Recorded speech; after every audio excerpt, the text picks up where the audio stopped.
안녕하세요. 저는 30대 중반의 여성입니다. 제 소개를 간략히 드리자면 26살에 스튜디어스의 꿈을 이루었고 28살에는 결혼을 했으며 딱 만 30을 채우는 해에 이혼해서 지금은 돌싱입니다. 외동으로 자란 데다 아버지를 일찍 여인 탓에 단란한 가정을 이루고 아이도 둘 정도는 낳는 것이 어릴 때부터 꿈이자 목표였을 정도로 가족에 대한 열망이 강했으나 사람이라는 게 참 마음먹은 대로 흘러가지 않는 것이 씁쓸한 현실이네요. 물론 저의 직업 특성상 가정에 충실하기 어려운 부분도 물론 있었겠지만 당시 동갑내기였던 남편은 막 취직을 한 상태였어서 남편이 직장 생활에 자리 잡을 때까지만 일하고 저는 지상직으로 전환하거나 이직을 하려고 했었는데 결과적으로 단란한 가정은 아직 못 이루었으나 스튜디어스 일은 계속하고 있으니 사람이 모든 꿈을 이루려는 욕심은 좀 내려놔야 하는 게 맞나 봐요. 물론 제 나이가 아직 그렇게 많이 늦었다고 할 정도까진 아니니 언젠가는 기회가 다시 올지도 모르겠죠? 오늘 이렇게 사연을 보낸 것은 구구절절 제 인생에 관한 하소연을 하려고 한 것은 아니고 이억만리 타국의 하늘에서 만난 소중하고 특별한 인연에 관한 이야기를 해볼까 해요. 사람이 죽으란 법은 없다고, 하늘이 무너져도 솟아날 구멍은 있다고, 살다 보니 이렇게 가슴 따뜻하고 행복한 일도 있구나 싶어서 여러분과 공유하려고 합니다. 좋은 직업, 돈 많이 버는 직업을 가지기 위해서는 당연히 그에 상응하는 노력도 필요하지만 사실 돈도 많이 필요합니다. 아이 키우시는 부모님들은 다들 공감하실 거예요. 저는 어릴 때부터 꿈이 스튜어디스였어요. 지금 생각해보면 하늘을 나는 비행기가 좋았던 거였는데 왜 비행사가 아닌 스튜어디스였을까 하는 생각도 해보지만 당시에도 지금도 여성 파일럿은 흔치 않은 직업이었고 특히 제가 이 업계에서 일을 해보니 항공사에서 여성 기장은 거의 없다고 해도 과언이 아닐 정도로 정말 뚫기 힘든 벽이니 어쩌면 전 현실적인 꿈을 가졌는지도 모르죠. 아무튼 스튜어디스의 꿈을 이루는 것도 저에게는 그리 녹록지 못했어요. 같은 꿈을 꾸는 다른 친구들은 집안 단위의 빵빵한 지원을 받으면서 꿈을 이루는 것에만 집중할 수 있었으나 전 그렇지 못했습니다. 찢어지게 가난한 정도까지는 아니었어도 어릴 때부터 홀어머니 밑에서 자랐던지라 양친이 모두 계시는 친구들에 비해 경제적으로는 부족한 부분이 있을 수밖에 없었죠. 요즘은 조금 덜해졌다는 소리가 있긴 해도 비행기의 꽃이라고 불리우는 스튜어디스의 외모 관리는 가장 중요한 부분 중 하나라고 해도 과언이 아닙니다. 때문에 스튜어디스를 꿈꾸는 친구들은 어린 나이부터 에스테틱부터 시작해서 피부과, 성형외과까지 여러 관리와 도움을 받으면서 외모를 가꾸었지만 저는 당연히 그런 지원을 바랄 수도 없었고 바라지도 않았기에 발품을 팔아가며 얻은 지식으로 피부 관리부터 몸매 관리까지 모두 셀프로 하면서 스튜어디스를 향한 꿈에 매진했습니다. 저를 혼자 키우느라 엄마가 얼마나 고생했는지 모르는 것이 아니었기에 천연팩 만든답시고 재료비 값을 달라고 하는 것조차 미안해 중학생 때부터 방학 되면 전단지 붙이기부터 대목에 이런저런 물건을 파는 간판대 아르바이트까지 뭐든 열심히 했었어요. 지금 생각해보면 어릴 때 이런 일들을 체험해본 것은 오히려 경력에 도움이 된 것 같아요. 스튜어디스가 아무리 외모를 중요시한다지만 결국은 모델이 아니라 독립적인 전문성을 갖춘 전문직이고 장거리 비행이 있는 동안 고객을 응대하기 위한 서비스 정신은 물론 체력까지 정말 많은 부분에서 신경 써야 하는 팔방미인을 요구하는 직업 중 하나거든요. 아무튼 제가 스튜어디스 입사 시험을 보던 해에는 정말 유달리 경쟁률이 심한 해였습니다. 메이저 항공사는 물론 저가 항공사들조차 경쟁률이 말도 못하게 치열했다고 했던 해였으니까요. 그래도 그동안의 피나는 노력을 하늘이 모르는 척하지는 않으셨던 모양인지 전 그 엄청난 경쟁률을 뚫고 당당하게 메이저 항공사에 입사할 수 있었고 입사 초부터 소위 외모 수석으로 선배님들 사이에서도 소문이 돌았을 정도로 외적인 부분도 내적인 부분도 우수한 평가를 받으며 일을 시작할 수 있었어요. 부모님이 물려주신 외모나 두뇌에 자부심이 없다고 하면 거짓말이지만 저는 저를 오늘날까지 힘들게 키워주신 엄마의 얼굴에 먹칠하지 않기 위해, 또 엄마가 항상 당부처럼 말씀하시던 초심과 겸손을 잃으면 안 된다는 말을 잊지 않기 위해 승객은 물론 동료들에게도 친절하고 일관성 있게 대하기 위해 최선의 노력을 다했고, 덕분에 보살, 천사 등의 별명을 얻으면서 동기들은 물론 선배들에게도 예쁨받고 인기 있는 소위 직장 내 인싸 중 한 명이 될 수 있었어요. 물론 저의 이런 성공에는 제가 타고난 부분들도 당연히 있겠지만 사람이 그렇게 생각하면 오만방자해지기 쉽잖아요. 특히나 저 같은 경우 스튜어디스의 꿈을 이루기 위해 부족한 환경을 메우기 위해 남들보다 더 노력해야 했던 만큼 내가 지금 가지고 있는 것보다 중요한 것이 자만하지 않는 노력이라고 생각했습니다. 솔직히 서비스 직종에 종사하시는 분들은 모두 공감하시겠지만 장거리 비행을 하다 보면 정말 별의별 사람을 다 만날 수밖에 없는데요. 특히 국제선의 경우 한국에서 출발하는 노선이든 한국으로 들어오는 노선이든 외국의 승객의 비율이 제법 많은 편인데 언어적, 문화적 차이가 있다 보니 그쪽에선 당연하게 여겨지는 것이 이쪽에선 상식 밖의 일로 받아들여지기도 하고 반대의 경우도 발생해 일명 기빨리는 상황이 꽤나 일어나는 편입니다. 그래도 스튜어디스로 일한 게 1, 2년 차가 아니다 보니 저 역시 그동안 쌓인 내공과 노하우가 있어 어지간한 일은 비행기에서 내리는 순간 다 잊고 싹 털어버리지만 그게 안 될 정도로 힘든 비행이 간혹 존재하는데요. 그날 비행도 마찬가지였습니다. 괌에서 한국으로 들어오는 국제선에 올랐을 때의 일이었습니다. 정말 그날 비행은 대환장 파티라는 단어도 부족할 정도로 총체적 난국이었어요. 콘샐러드가 없으면 식사를 할 수 없다는 이유로 기내에 반입할 수 없는 금지 품목인 통조림류를 몰래 가지고 들어온 외국인 승객부터 심하게 코를 고는 승객과 그 승객으로 인한 피해를 호소하며 승무원들에게 계속해서 항의하던 승객, 그 승객 뒤에는 코 고는 소리에 옆좌석 사람이 소리 지르는 것까지 더한 엄청난 스트레스로 잠에서 깨서 울기 시작하는 아이까지 정말 혼돈의 카오스라고 해도 과언이 아닌 상황이었죠. 그러나 진짜 최종 보스는 또 따로 있었습니다. 휴양지에서 넘어오는 비행기다 보니까 패키지 여행을 오신 단체 승객분들이 비율이 좀 많은 편인데요. 그날 노선에도 단체 패키지 여행을 오신 듯한 중년의 한국분들이 상당히 많았었어요. 그중 문제가 된 것은 대다수 남성분으로 이루어진 단체 또는 동호회 모임으로 보이는 패키지 여행객들이었습니다. 어이 아가씨, 이리 와서 술 좀 따라봐. 아유, 역시 승무원들 몸매가 죽인다니까. TV에 나오는 연예인들은 저리 가라지. 빼빼 마르기만 해서는 들어올 때 들어오고 나올 때 나온 글래머 몸매가 최고요. 마누라 옆에 두고 참 잘도 짓거린다. 아무튼 요즘 젊은 것들은 비행기를 일하려고 탄 거요, 남자 꼬시려고 탄 거요. 아유, 냅둬. 오히려 난 더 짧은 치마 입어줬으면 좋겠구만. 응? 이 맛에 비싼 돈 내고 비행기 타는 거 아니겠어? 아, 뭘 봐. 너 지금 나 째려봤냐? 기분 나쁘게. 아닙니다, 고객님. 혹시 필요하신 것 있으실까 해서. 아유, 별꼴이야, 진짜. 과자나 있으면 좀 더 가져와 보든가. 예, 알겠습니다. 대개 남편분 같은 사람은 트럭으로 줘도 싫으니 그런 말도 안 되는 망상 멈춰주시고요. 라는 소리가 정말 목구멍까지 치솟아 올랐지만 제가 이 일을 원데이 투데이 하나요? 꾹 참았죠.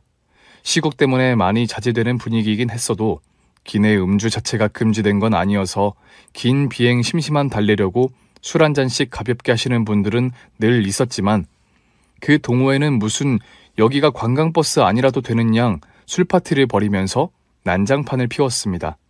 당연히 같은 칸에 타고 계신 다른 승객분들의 항의가 빗발쳤고 승무원들이 매달리다시피 진정을 시켜보려 했지만 잘 되지 않았어요. 그 와중에 막내가 승객에게 직접적인 성추행까지 당하고 와 화장실 앞에서 펑펑 우는 사건까지 발생해서 마음 같아서는 진짜 인중을 하이힐로 콱 다 찍어버리고 싶은 마음이 굴뚝 같았으나 어쩌겠어요.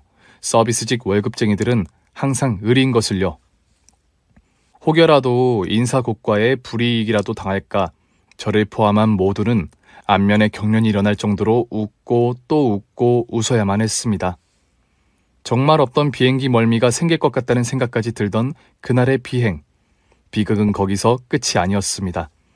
인천공항에 거의 다 왔을 때쯤 이제 좀 살겠다는 생각을 하자마자 어디선가 갑자기 여성의 비명소리가 들렸습니다. 저는 또 무슨 일인가 생각해 볼 틈도 없이 급박한 비명에 몸이 먼저 반응해 사람들이 웅성거리기 시작한 비행기 칸으로 뛰어갔고 그곳에서 발견한 것은 일명 개거품을 물고 쓰러진 채 눈을 뒤집고 온몸을 벌벌 떨고 있는 백인계로 보이는 어린아이였습니다. 기껏해야 5에서 6세 정도밖에 안 보이는 어린아이는 간질성 발작으로 보이는 듯한 발작 증세를 일으키고 있었고 아이의 부모로 보이는 백인계 성인 두 사람은 아이의 이런 병변이 처음인 모양인지 아무것도 하지 못하고 비명을 지르며 울고만 있었죠. 여기 의료인 안 계시나요? 의사나 간호사, 의료계 종사하시는 분 안 계신가요? 저는 다급하게 기내 의료인이 탑승하고 있는지를 확인하며 도움을 요청했고 상황을 파악한 다른 승무원들도 칸을 옮겨 다니며 의료인을 수소문하였으나 애석하게도 당시 항공편에는 의료계 종사자가 아무도 없었던 모양인지 도움을 주겠다고 나서는 의료인이 없었습니다. 저는 일단 아이를 살리고 봐야겠다는 생각에 그동안 배워둔 지식을 총동원해 승무원 자켓도 벗어 던지고 응급 구호 조치를 실시했습니다. 일단 아이를 기내 바닥에 바로 눕혀 타익으로 인해 질식하지 않도록 고개를 옆으로 돌려주고 다른 승객에게 네일 파일을 빌려 서랍자 대신 사용해서 어긋잎 쪽 깊숙이 넣어 혀나 볼을 깨물거나 기도 폐색이 일어나지 않을 수 있도록 해준 뒤 옷을 느슨하게 풀어주었습니다. 사실 간질성 발작이 일어났을 때 해줄 수 있는 구호 조치는 많지 않습니다. 질식이나 상해가 일어나지 않도록 이렇게 최소한의 구호 조치를 한 뒤 발작이 멎기를 바라는 것밖에는 없거든요. 다행히 아이의 발작은 3분 내에 멈추었으나 그대로 지쳐 기절한 것인지 아이의 의식이 돌아오지 않는 것이 확인되어 저는 곧바로 기장실에 응급 상황을 알리고 관제실을 통해 인천공항에 구급차가 대기할 수 있도록 해달라고 부탁드렸죠.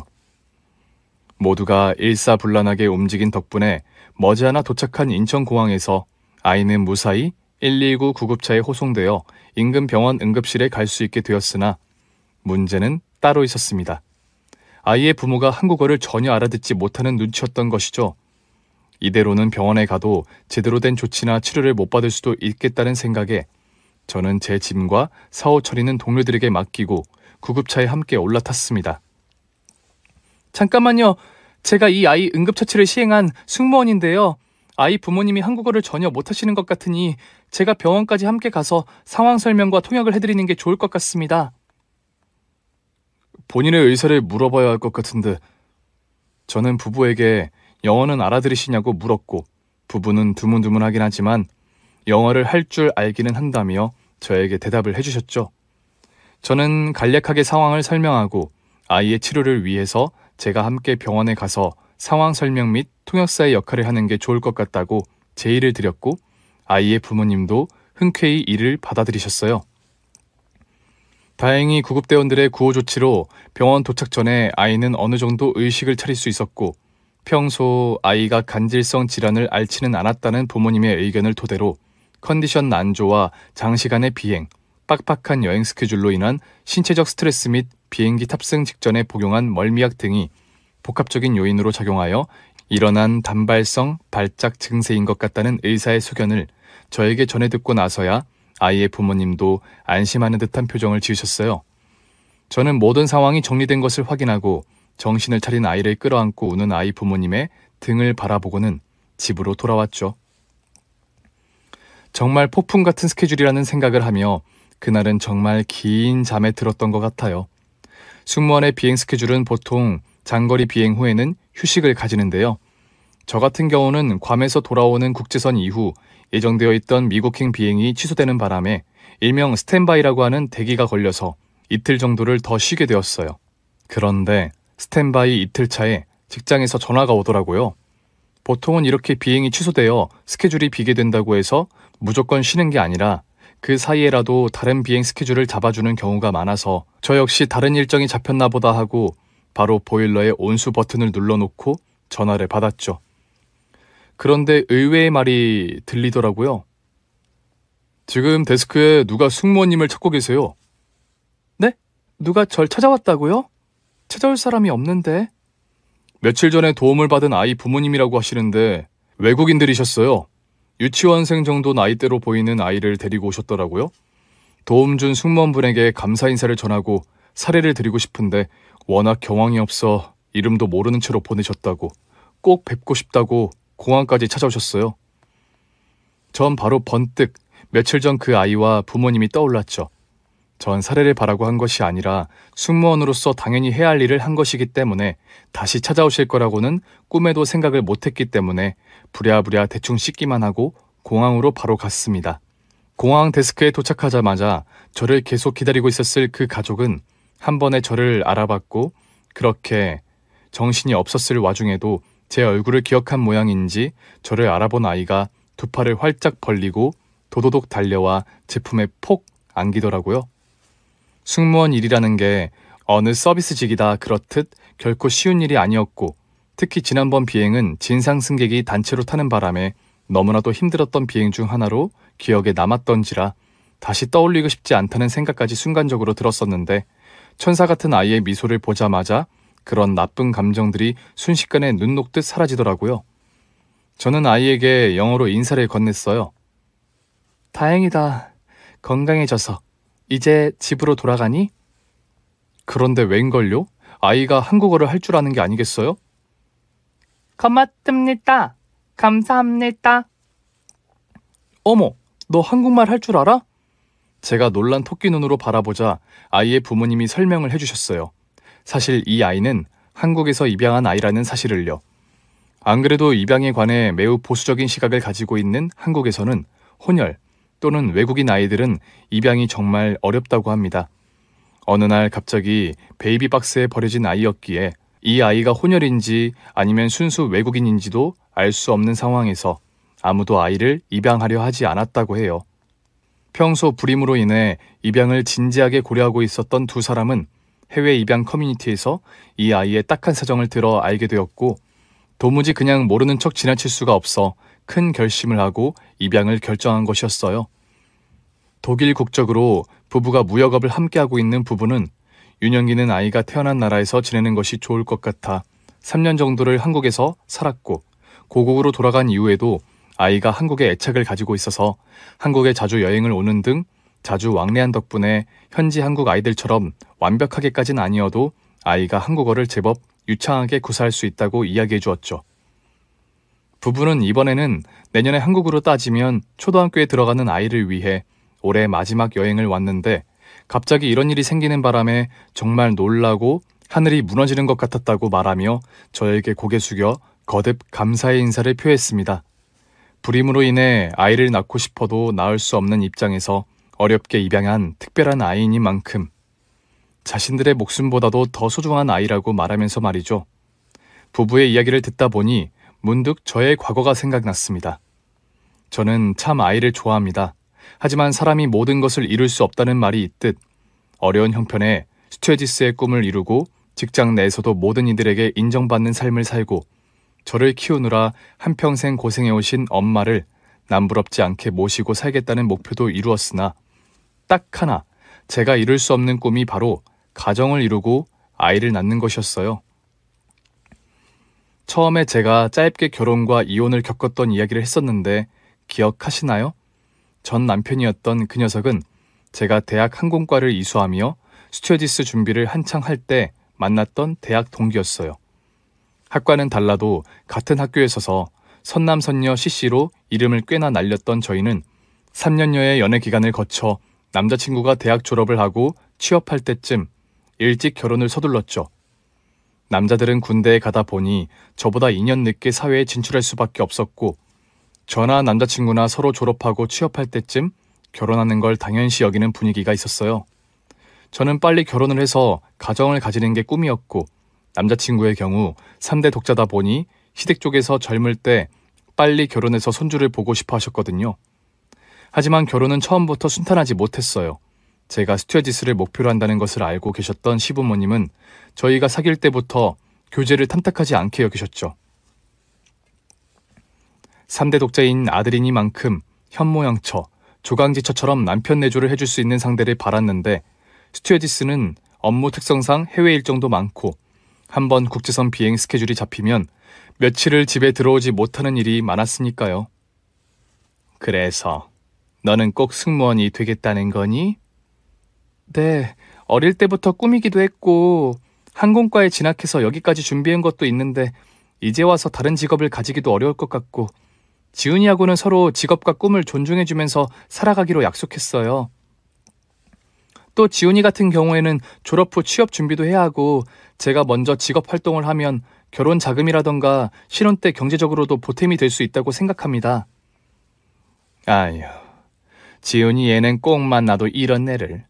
결혼은 둘이 좋다고 끝나는 게 아니라 집안의 결합인데 수준도 안 맞고 심지어 스튜어디스? 그거 다른 남자들 앞에서 짧은 치마 입고 몸매 자랑하는 일 아니냐? 에휴, 지훈아, 이 애미는 영 모르겠다. 이 결혼 허락해야 할지 말지. 아, 엄마, 주은이 듣는 앞에서 대놓고 그런 말을 하면 어떡해. 솔직히 그때 눈치를 챘어야 했는데 사랑이 뭐길래, 꿈이 뭐길래 어쩌면 빨리 결혼해서 아이를 낳고 싶다는 제 욕심에 제 인생에 먹구름을 들이우게 만든 것 같아요. 솔직히 이 결혼은 남편 쪽에서만이 아니라 제 주변에서도 다 말렸습니다. 대학 동기들, 친구들, 저희 엄마까지요. 너 진짜 이 결혼 다시 생각해봐. 나중에 시골리고 나면 당장 일 그만두라고 할 인간들이라니까. 지금부터도 그런 상스러운 말까지 해가면서 스튜어디스를 비하하고 조강지처가 어쩌니 저쩌니 하는 사람들인데 지훈이 취업하고 나면 어떻게 되겠어? 그래도 내가 열심히 일하는 모습 보여드리고 스튜어디스 수입이 적지도 않으니까 솔직히 나랑 지훈이 이제 막 대학 졸업하는 입장에서 결혼해서도 부모님 도움 받을 수는 없잖아. 그러니까 결혼을 하지 말라는 게 아니라 나중에 너 커리어 좀 쌓고 지훈이 걔도 번듯한 직장에 취직해서 돈 좀 모으고 생각하라니까. 저희 엄마도 말씀하시는 건 별반 다르지 않았어요. 남들처럼 누릴 거 다 누리면서 키워주지 못한 것도 미안한데 괜히 너무 일찍 결혼해서 아이까지 낳고 엄마로서 살아가기보다는 제 인생을 좀 더 즐기면서 꿈을 이루고 살아가길 바라셨죠. 하지만 그때 저는 눈에 뭐가 씌인 사람처럼 지훈이와 결혼을 해야겠다는 생각 말고는 아무것도 머릿속에 없었어요. 두 사람이 사랑하니 무엇이 문제겠냐고 여겼던 거겠죠. 그렇게 저희는 전 남편의 취업 시기에 맞추어 어린 나이에 결혼을 서둘렀습니다. 하지만 친구들이 우려했던 상황은 결혼 직후부터 일어났어요. 애는 언제쯤 가질 거니? 결혼하면 최대한 빨리 애 가진다고 하지 않았어? 어머니, 아직 시골린 지 3개월밖에 안 지났는데요. 3개월이 3년, 30년이 될 것 같으니까 하는 말 아니야. 너 이번에도 아부다비인지 뭔지 거기 가느라 우리 지훈이 4일이나 혼자 뒀다며. 이제 취직해서 한참 케어 많이 해줘야 할 시기에 마누라가 더 바빠서 어쩌겠다는 거야? 아니, 너 사실 정말 일이 있는 게 아니라 일 핑계대고 해외여행이나 다니면서 외국 남자들이랑 붙어먹고 다니는 거 아니야? 도대체 스튜어디스라는 직업을 뭐라고 생각하시길래 저런 말씀을 하시는지 제 상식으로는 이해할 수가 없었습니다. 정말 믿기지 않았던 것은 결혼 후 달라진 남편의 태도였어요. 연애 때는 시부모님이 저렇게 막말을 하면 제 편을 들어주는 척이라도 했던 남편은 자기 아내가 저런 말도 안 되는 모욕과 수모를 당하는데도 입을 꾹 다물고 마치 시어머니 말에 동조하는 것처럼 아무 말도 하지 않았죠. 구박은 계속해서 이어졌습니다.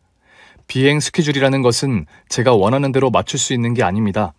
갑자기 예정이 변경되거나 공석이 생겨 급하게 출국해야 하는 상황도 있고 반대로 탑승 1시간 전에 비행이 취소되는 경우도 있고 해외에서 들어오는 비행기가 결항되거나 여러 문제로 인해 뜰 수 없는 상황일 때는 승객분들과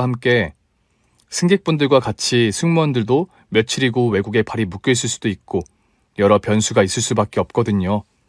저도 스튜어디스로 취업해서 한창 자리를 잡고 커리어를 쌓아야 할 시기였기에 제 임의대로 제 입맛대로 비행 스케줄을 조절해달라고 할 자격도 없는 위치였어서 가라면 가라는 대로 갈 수밖에 없었고 이 문제로 남편과 다툼이 많아지기도 했습니다.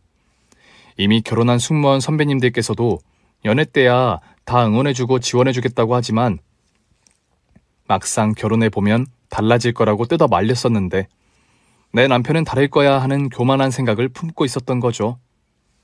또 나가? 갑자기 스케줄이 변경돼서 내가 대타로 들어가야 해.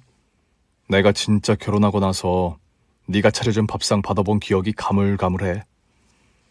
너 나한테 밥상 받으려고 결혼했니? 나도 바쁘고 정신없는 거 뻔히 알면서 왜 그래? 애처럼? 뭐? 애? 너 지금 애라고 했어? 그래. 난 마누라보다 돈도 못 벌고 시간도 펑펑 남아 도는 놈이다. 왜? 아예 나보고 일 그만두고 가정주부 되라고 하지? 당시 입사 1년 차도 안 됐던 남편은 좋은 기업에 취직하긴 했어도 수입이 저보다 적은 편이었습니다. 거기에 저에게 다 말하진 않았어도 크고 작은 실수가 많아 상사에게 깨지는 날도 많았죠. 남편은 은근슬쩍 그런 부분들에 대해 저에게 열등감을 느끼고 있었던 것 같아요. 저는 자기보다 돈도 잘 벌고 직장 동료들 사이에서의 평판도 좋았으니까요. 그렇게 신혼 초부터 이어지던 부부싸움으로 인해 저와 남편은 결혼 6개월 만에 별거에 들어갔습니다. 정확히 말하면 남편이 일방적으로 짐을 싸서 시댁으로 들어가 버린 것이었어요.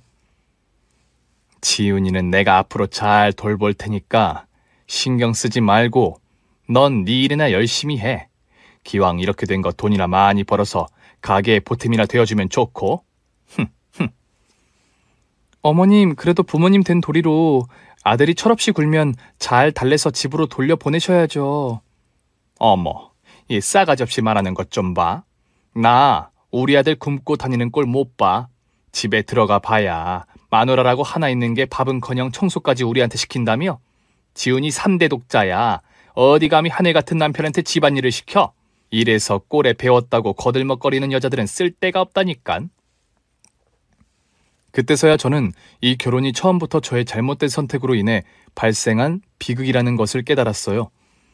그쪽 집안 어른들이 절 탐탁지 않게 여기는 것은 두 사람의 사랑으로 충분히 극복할 수 있는 문제이고 남편이 제 편이 되어줄 것이라고 믿어 의심치 않았지만 막상 패를 까보니 심각한 마마보이였던 겁니다.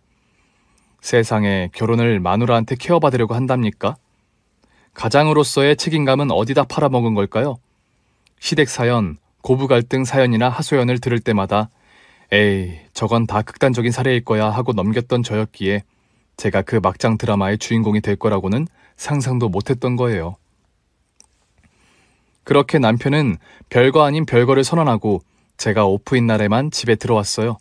그것도 제가 보고 싶어서가 아니라 제가 쉬는 꼴을 못 보겠다는 식으로 저에게 이거 해달라 저거 해달라 이게 먹고 싶다 저게 먹고 싶다 하며 집안일 시키고 음식 시키려고 기어들어온 것 같았죠. 그때부터는 저도 이혼 생각이 하루에도 몇 번씩 날 정도로 결혼에 회의감이 들기 시작했으나 딱 2년 만에 아이가 생겼습니다. 사랑하는 남자와의 단란한 가정은 이미 물 건너갔지만 어릴 때부터 외롭게 자란 데다 유달리 아기들을 좋아했던 저였던지라 세상 모든 것을 다 얻은 기분이었어요. 그래, 기왕 이렇게 된 거 어쩔 거야. 이 아이는 하늘에서 내려준 선물이야. 힘들고 외롭게 사는 날 위해 천사가 내려주신 거야. 전 그렇게 생각했어요. 하지만 변한 남편은 돌아오지 않았습니다. 연차가 얼마 안 돼서 받아들여질진 모르겠지만 슬슬 지상직 근무로 전환할까 해. 아무래도 아이 키우면서 해외 일정 소화하긴 힘드니까. 근데 지상직 전환하면 월급 적어지는 거 아니야? 아무래도 차이가 좀 나겠지? 아이는 언제든 가질 수 있지만 돈은 젊어서 바짝 벌어야지. 충격이었습니다. 3대 독자, 3대 독자. 노래를 부르던 시부모님도 제가 1년 내내 해외에 나가 자기를 돌보지 않는다고 투정만 부리던 남편도 막상 제가 임신하고 나서 이제는 가정에 충실한 삶으로 전환하고 싶다고 하니 돈을 들먹거리며 저런 태도를 보이기 시작한 거죠. 그럼 생긴 아이를 어쩌라는 건지 정말 끔찍할 정도였습니다. 하지만 전 남편보다도 아이가 소중했고 시부모님 역시 내심 손주, 정확히 말하면 손이 귀한 집안에 아들을 얻고 싶다는 욕심이 강하셨던 분들이라 어쩔 수 없다는 식으로 허락하셨습니다.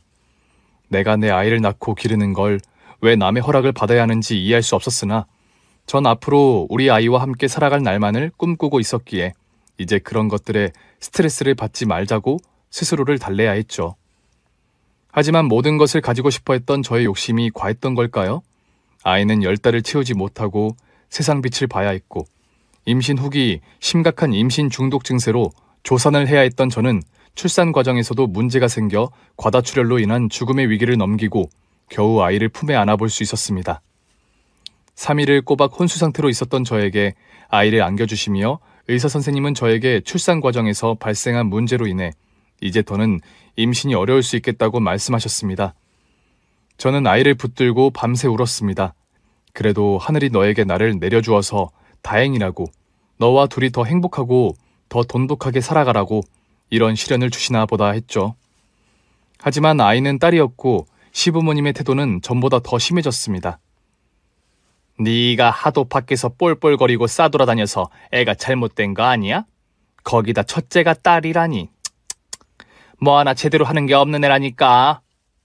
어머니, 제가 지상직 전환한다고 했을 때도 만삭 다가와서 아무래도 출산 휴가를 쓰고 출산 준비에 매진하는 게 좋다고 했을 때도 젊은 애가 무슨 그 정도로 우는 소리를 하냐며 우리 시대에는 만삭의 등에는 하나 업고 앞에는 하나 안고 발매기를 하고도 건강하게 너 때씩 순풍순풍 나왔다고 뭐라고 하신 건 어머니랑 남편이었잖아요. 어머 얘 좀 봐. 어디서 감히 누나를 불하려? 어느 안전이라고 감히. 불행은 한꺼번에 온다고 그 와중에도 아이를 지킬 생각만 하고 있었던 저에게 하늘은 모든 것을 다 빼앗아갔습니다. 아이가 태어난 지 40일 만에 세균성 뇌수막염 진단을 받고 만 것입니다. 보통 신생아 뇌수막염은 바이러스성이 많은데 세균성은 드물기도 한데다 예후가 좋지 않다던 의사 선생님의 걱정스러운 우려가 말이 씨가 된 것처럼 뇌수막염의 후유증으로 뇌성마비까지 온 저희 아이는 이름을 지어주고 출생신고를 한 지 정확히 115일 만에 하늘나라로 먼저 떠났습니다. 하늘이 내려준 천사이기에 저에게 잠깐 내려앉았다 다시 떠난 걸까요? 저는 모든 것이 제 탓 같았어요. 시어머니 말대로 제가 임신한 몸으로 바쁜 일정을 소화하겠답시고 일 욕심을 낸 탓인 것 같았고 나름대로 스튜어디스 일을 하느라 건강이며 체력 관리에 신경 썼음에도 타고난 체질이 약하여 아이를 낳을 때 고생시킨 것이 문제였던 것도 같고 온갖 사소한 것들까지 다 제 잘못인 것만 같았죠. 그렇게 저는 2년 6개월 만에 결혼 생활을 마무리했습니다. 더 이상 애도 못 낳게 된 여자랑은 살 이유가 없다는 시댁 측의 이혼 요구가 있었고 저 역시 그들의 말대로 이 결혼을 유지할 이유를 못 느꼈어요. 이미 파탄이 날 대로 난 결혼 생활을 아이 하나만 보고 이어왔던 것이었기 때문에 더는 살아갈 의미도 없다는 생각마저 들 정도로 절망적인 상황이었습니다. 삶의 의지를 잃고 휴직기를 던진 채 은둔형 외톨이처럼 살아가는 저의 소식을 들은 승무원 동료, 후배, 선배들의 위로와 병문안이 매일같이 이어졌고 저는 사실 승객 응대가 너무 힘들어서 스튜어디스를 그만두고 싶었던 적이 한두 번이 아니지만 늘 어떤 순간에도 포기하지 않고 절망적이고 화가 나는 순간에도 웃음을 잃지 않던 주은 선배의 미소 덕분에 늘 힘내서 선배의 미소를 본받자는 각오로 비행에 임하고 있어요. 비행 중 갑작스러운 난기류를 만난 것처럼 힘들고 어려운 순간을 마주하셨겠지만 우리 모두 선배께서 늘 그랬듯 이 위기도 보란듯이 이겨내고 웃는 모습으로 저희 곁으로 돌아와 주실 거라고 믿고 기다리고 있어요. 라는 제가 아끼던 어느 후배의 손편지를 받은 날에는 정말 밤새 펑펑 울었던 것 같아요. 평소 성실성이나 업무 태도, 능력에서 늘 상위권의 평가를 받아왔던 저였기에 휴직기를 사직서로 변경하려는 저의 행동을 모두가 적극적으로 말리며 푹 쉬다 오라고 권해주셨고 동료들의 격려 그리고 저의 하나뿐인 엄마의 지극한 사랑과 간호 덕분에 저는 휴직 6개월 만에 다시 비행 스케줄을 잡을 수 있게 되었습니다. 승무원의 생명은 사실 짧은 편입니다. 대부분의 스튜어디스들이 결혼하는 동시에 저와 같은 문제로 일을 그만두거나 지상직으로 전환하는 경우가 적지 않습니다. 지상직으로 전환하는 것도 어느 정도 연차가 쌓이지 않으면 불가능한 경우가 많고 지상직 자리가 항상 남아있는 것도 아니기에 사실상 많은 승무원들이 30이 되기 전에 꿈을 접고 평범한 주부가 되어 살아간다고 해도 과언이 아니에요. 55세라는 정년, 승무원의 연령 제한이 사라진 지 꽤 시간이 흘렀음에도 여전히 승객으로서 비행기를 탔을 때 30대 중반 이상의 연륜 있는 승무원이 별로 없다고 느끼신 적 있지 않으신가요? 그런 이유에는 이런 뒷사정이 있는 거랍니다. 그렇게 된 지 벌써 몇 년, 요즘도 가끔 눈동자에 초점조차 맞지 않고 몸을 허우적거릴 힘도 없이 죽어가던 우리 아기가 꿈에 나올 정도로 과거의 아픔에 시달리고 있는 저였지만 겉으로는 아무도 모를 정도로 씩씩한 척, 괜찮은 척하며 살아오고 있었던 것입니다. 사람이 모든 걸 가질 수 없다. 인생에 있어 하나쯤 포기해야 한다면 내게 그건 아이다. 하루에도 몇 번씩 가슴에 들이닥치는 공허함과 슬픔을 그렇게 견뎌내고 있었던 저였습니다. 이제 내게 남은 건 엄마와 스튜어디스라는 저의 꿈뿐이니 결혼이나 아이는 포기하고 스튜어디스로서 정년을 채워 후배들의 귀감이 되어주자. 그렇게 생각하며 살아가고 있었거든요. 그렇기에 아이를 가질 수 없어 입양을 한 두 부부의 사정도 그렇게 어렵게 얻은 소중한 아이가 혹여나 어디가 크게 아픈 것은 아닐까, 잘못되는 것은 아닐까, 노심초사 가슴 졸이는 부모의 마음도 저 역시 뼈저리게 알고 있었기에 두 사람의 마음을 이해할 수 있었어요. 아이의 부모님은 저에게 커피 한 잔을 대접하겠다고 하면서 공항 라운지로 데리고 가서는 제게 너무 고맙다며 아이의 생명의 은인이라면서 저에게 사례금이라고 두꺼운 돈 봉투를 건넸습니다. 그 안에는 달러가 가득 들어있었죠. 당연히 저는 이 돈은 받을 수 없다고 완강하게 거절하며 돌려드렸습니다. 사실은 저는 아이를 잃은 경험이 있어요. 이 아이보다 훨씬 어리고 작고 연약한 나이에 하늘나라로 먼저 보냈죠. 그 후에 전 아이를 낳을 수 없는 몸이 되었고 이 또래 아이들만 보면 우리 아이도 무사히 건강하게 자라고 있다면 이 정도 키가 되지 않았을까? 생김새는 또 어떻게 변했을까? 그런 생각이 많이 들어요. 그래서 더더욱 그날 아이가 그렇게 위험한 상황에서 모르는 척할 수 없었고 혹시라도 있을지 모르는 비극을 막기 위해 무조건 살려야겠다고 생각했던 것 같습니다. 저는 승무원으로서 위험에 처한 승객을 위해 당연히 해야 하는 일을 했을 뿐이니 이 돈은 받을 수 없습니다.